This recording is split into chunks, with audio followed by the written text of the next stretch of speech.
Hey everybody, it is the month of Halloween. Obviously, I've been focusing on some horror movies to review, and my topic question this week, of course, is what movies scared you the most? So we'll start with the first one. As a kid, it was Jaws. I was 6 when I went to Universal Studio Theme Park and went to the Jaws section. When the shark popped out, I was so scared, I couldn't even go past the box of art of the movies or its sequels at the video store. Even today, those movies fill me with anxiety. I totally know what you mean because I also had an extreme fear of Jaws. I saw the movie when I was 9 years old for the first time, or I should say I attempted to watch it for the first time when I was 9 years old. And I only got to the part where, it's the part where, you know, they put up the reward for the shark and those two guys go out there trying to lure it in with bait. And the part where the dock breaks off and it turns around and goes, "Arr," I was like, I'm out of here. I'm gone. It scared me so much to the extent that the next day I was supposed to go swimming at my best friend's house in a pool.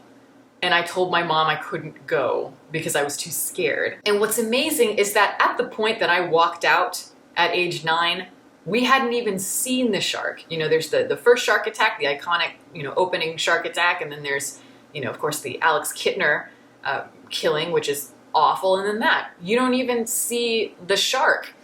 And the fact that I was so scared is really amazing. The idea of not being able to see something is what makes it so scary, that lack of control, just like that black abyss that is the ocean and not knowing what is underneath it. Classic suspense Hitchcockian technique. Thank the movie gods that the mechanical shark that they were supposed to use for those opening shark attacks didn't work.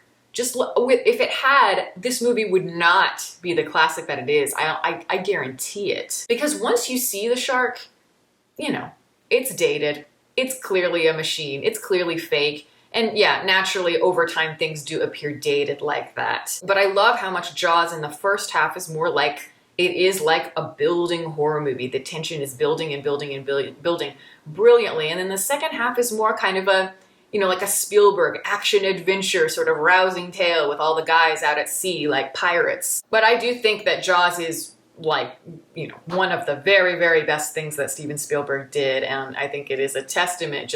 I watched it a couple years ago to review it, and I was just amazed at how well it held up, just in terms of the filmmaking. And Spielberg just got soft, the older he got, especially now. And I miss the brutality of those old movies. I don't get scared by movies. Very seldom do I feel anything after watching a horror film. But I will say that Rosemary's Baby unsettled me to the very core. Mainly in part due to the extraordinary performances by Mia Farrow and John Cassavetes. It's a nauseating nightmare. Oh my God, I was saying almost the exact same thing you are saying just a couple nights ago to a friend. I also am very rarely afraid of horror films. I mean, of course, when I was a kid, I was scared of them. But yeah, nowadays, of course, less so. But I do think that Rosemary's Baby has an extraordinary quality to it because it's about mood. It's not a typical horror movie. It is all about the feeling that it gives you. And I think that Roman Polanski is a master of that, an absolute master. With Rosemary's Baby, just that underlying feeling is so uncomfortable. It's like an itch you can't scratch. To me, I always like to relate it to, it feels like there's like mold inside of you and you can't figure out quite where it is, but it's there and it's just driving you up the wall. That sense of claustrophobia, that feeling of wondering whether or not you are insane or if the people around you are insane. The idea that your body and your choices are no longer your own and that the people around you that are supposed to support you and love you are not doing that. That is a terrible thing. Cassavetes is so fantastic, yes, and Mia Farrow is fabulous in it. She is the perfect kind of porcelain, dainty, really frail looking body type that fits perfectly for a character like that. Someone appearing diminutive but then develops a lot of strength by the end, and then at the end, I argue she really does have all the power. But yes, it's an extremely visceral performance, and just the way they did the makeup on her as she's getting pregnant and getting thinner, and she looks just really gaunt. It's very well done. Rosemary's Baby is absolutely iconic, and it gets better and better the more you watch it. Certainly one of my favorite horror films. It follows because it reflects that strange hold anxiety has on us as we come of age, trying to process the world around age 17 to 19. Yeah, okay, so I think that it's very interesting to me. I think horror movies and how people react to them it is very revealing about them and the things that they are most afraid of, the things that make them feel the most out of control, because obviously horror is so tied to such a visceral reaction. And it follows, I have found over time when I ask people about it, it splits people. Most people really like it, but there's a certain type of person where it terrifies them, like really terrifies them. People I know who are not afraid of horror movies see that movie and it chilled them to the bone. And then there's another type of person that watches it and appreciates it, but doesn't necessarily feel that kind of horror. I belong in that category. I love the film. I think it's one of the great horror films of the last 10 years, though it's not the type of horror that really, gets to me in that way. Mine tend to be more psychologically driven. But if you are a person who's very paranoid, I totally get, the horror in this movie. It's really well done. Because, you have people talking like I am here, and then you see somebody in the background and, figures coming closer and closer, and you find yourself constantly looking in the frame to wonder, oh my God, is someone chasing them? Is someone following? Extremely effective stuff. For me, though, I'm more drawn to it and I'm more affected by it in the way that you're describing here, that yes, it's all a metaphor for a coming of age story. The whole idea of it follows it's a metaphor for growing up, becoming sexually active, and how that's a huge loss of innocence. Once you have the ability to procreate, it's sort of, a part of you is lost. You're now kind of confronting mortality because you are now able to produce for the next generation, as yours is going to slowly die off. And that might seem bleak, but it's true. So I love the film for those reasons. And the final shot is wonderful. Oh my God. It's one of the great final shots of a horror movie, again, that I've seen in a long time. But if you're the kind of person who's really kind of paranoid about being followed and stuff like that, yeah, this is a perfect movie for you to be scared. The original Texas Chainsaw Massacre. Something about its realism and its camera quality and techniques makes it feel as if it's a home movie, as well as its supernatural setting. It feels very much as if it happened, the first and last movie to truly terrify me. The Texas Chainsaw Massacre, I think, is a great film. The first time I saw it, I wasn't crazy about it. Now I think it's fantastic.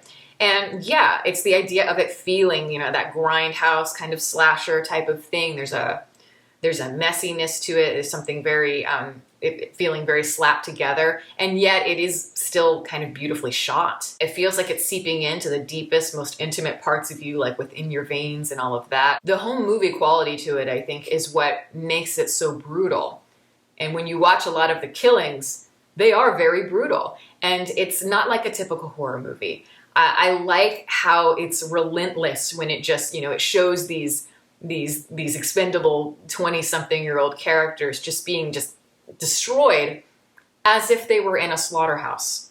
Because the movie is, it's not a stretch to say that this movie is majorly a commentary on animal brutality. And seeing that through the primality of humans and humans doing that to each other is a really terrifying thing. That first killing with Leatherface where he just, kills that one guy and he's shaking, and you hear the sounds of the pigs oinking in the background, and that combined with the idea that this person is getting brutally murdered is really, really intense. Of course, very animalistic, but there is a surging feeling of violence in that movie that I think has never quite been captured in the same way. Huge fan of that film. And yeah, I think if you're more afraid of things like that, like violence and that, that brutality, then this is the kind of movie for you. Not really a movie, but scenes with old lunatic asylums in them.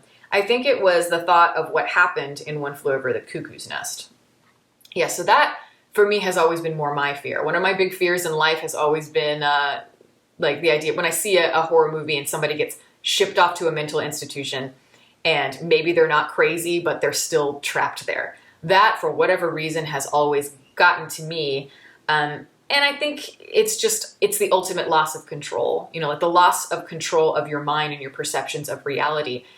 We depend on our control, and horror movies allow us to kind of have the control but feel like we're losing it. We have no control over the outcome because we didn't create the movie, but it's catered towards us. We can project ourselves onto the protagonist, and by the end, something is going to happen that hopefully will ultimately satisfy us. And that's, again, what gives us a little bit of that control, what makes us feel like we're not. It's It's manipulation, but just the idea that there's this place where all of these really dangerous and disturbed personality types go, and they're basically just rotting away in this horrible place where everybody is trying to kill themselves and they're erratic and all this stuff. It is really terrifying. It's claustrophobic. It's the perfect setting for your brain to just completely lose its sense of reality. It's the perfect place for your brain to just completely dissolve and lose its sense of everything. And no matter what kind of horror, whether it's more like torture porn, whether it's more like paranormal horror, it's more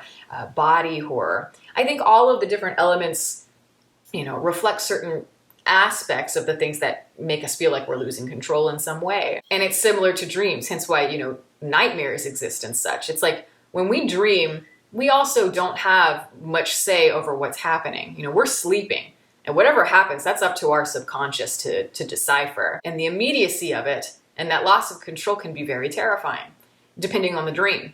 And if a movie can kind of put you in that immediate feeling where you do feel the loss of control, it's extremely powerful. And that's why horror is so fascinating to me as a genre, and it always has been one of my favorites. It's the perfect exercise to see how you can manipulate emotions, but also you have so much creativity and variety about how you go about that. So it's a great genre. I love horror month. But that is the video, you guys. Thank you guys so much for watching. I have a new website below, and if you'd like to check it out, I strongly encourage it. I am an artist, and so I do commission artworks for sale, and I have prints available, photography prints for sale. I also want to make available eventually, so hopefully there'll be more info on that later.